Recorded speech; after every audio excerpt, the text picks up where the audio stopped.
لە سەرەتای ئۆپراسسیۆنی مووسڵ و جیاوازە لەگەڵ لە سەرەتای دەستپێکردنی شەڕی داعش چونکە ئێمە بریندارانی سنووری مووسڵ و سنووری پارێزگای مووسڵ بە بەردەوام هاتووە بەڵام ئەمە لە هەفتەی دەی 2016 تا 6 مانگی یەکەم نزیکەی 45,000 بریندار سەردانی نەخۆشخانەکانی شاری هەولێری کردەوە و علاج کرانەوە هەندێکیان کە لە ناو ئاوارەکانن لە ناو کەمپەکانن هەندێکیان لە ناو شاری مووسڵەوە دێت و دەگەڕێنرێتەوە بەڵام ڕۆژانە بەردەوامە هەندێک بەرەو کەمتر چووە چونکە ئێستا برینداران کەمتر بووە و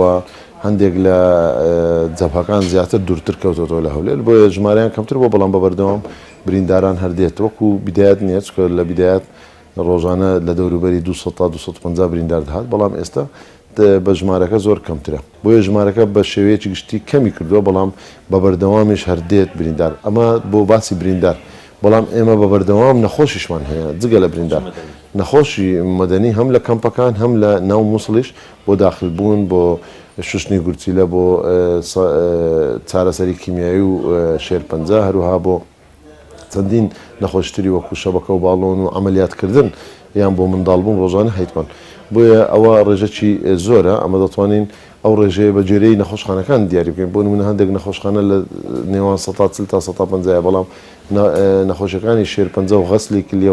و نەخۆشخانەی راپەڕین بۆ منداڵان ئەوانە زۆرترین ڕێژە هەڵدەگرن کە لە نێوان 160 تا 170 بۆ بە جێرەی ڕۆژیش دەگۆڕێت.